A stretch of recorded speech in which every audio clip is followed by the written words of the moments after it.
Hello friends, movies all অ্যাবাউটে আপনাদের স্বাগত। প্রসেনজিৎ, ঋতুপর্ণা অভিনীত, কৌশিক গাঙ্গুলি পরিচালিত অযোগ্য ট্রেলার ড্রপ করা হয়েছে। এক কথায় যদি বলি তো এই ট্রেলারটা আমার বেশ ইন্টারেস্টিং লেগেছে। বেশ ইউনিক স্টাইলে বানানো একটা ট্রেলার।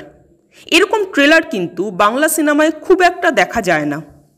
একটা ট্রেলারে প্রচুর সিন রাখা হয়েছে। ট্রেলারটা বেশ বড় করা হয়েছে, কিন্তু যে অভিযোগটা থাকে যে বিশাল বড় ট্রেলার পুরো গল্পটাই বলে দেওয়া হলো, তা কিন্তু এখানে হয়নি।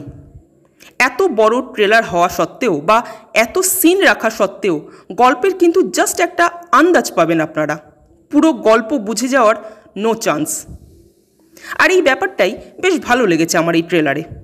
গল্প সম্পর্কে যেটুকু বোঝা যাচ্ছে তাতে ঋতুপর্ণা ও শিলাজিৎ হাজব্যান্ড ওয়াইফ। কোনো কারণে শিলাজিতের চাকরিটা চলে যায় এবং দিনের পর দিন বাড়িতে এভাবে জবলেস হয়ে থাকতে থাকতে শিলাজিৎ ফ্রাস্ট্রেটেড হয়ে পড়ে। সেই সময় তার দেখা হয় প্রসেনজিতের সাথে। প্রসেনজিতের সাথে ঋতুপর্ণার আবার অতীতে কোনো একটা সম্পর্ক ছিল।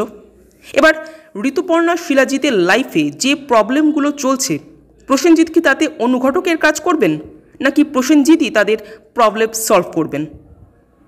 আর সবচেয়ে বড় কথা, এই মুভিতে কিন্তু একটা মিস্ট্রিও আছে। সেটা কি তা জানতে হলে আমাদের মুভিটা দেখতে হবে। এখানে প্রসেনজিতের যে লুকটা সেট করা হয়েছে, শুধু লুকই নয়, প্রসেনজিতের পুরো অ্যাপিয়ারেন্সটাই ভীষণ স্টাইলিশ। বিশেষ করে প্রসেনজিতের এন্ট্রি সিনটা দেখলে মনে হবে কোনো মেন স্ট্রিম কমার্শিয়াল মুভিতে হিরোর এন্ট্রি হচ্ছে।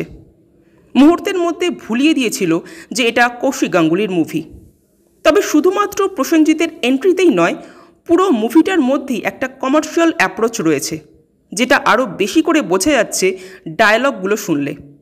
খুব ক্যাচি কিছু ডায়ালগ আছে এই মুভিতে, যা হল থেকে হাততালি কুড়োতে বাধ্য। প্রসেনজিৎ, ঋতুপর্ণা দুজনেই খুব ভালো অভিনয় করেন, নো ডাউট। কিন্তু এখানে শিলাজিতের অভিনয় কিন্তু নজর কাড়া ছিল। তার অভিনয় এই ট্রেলারে আমার বেশ ভালো লাগলো।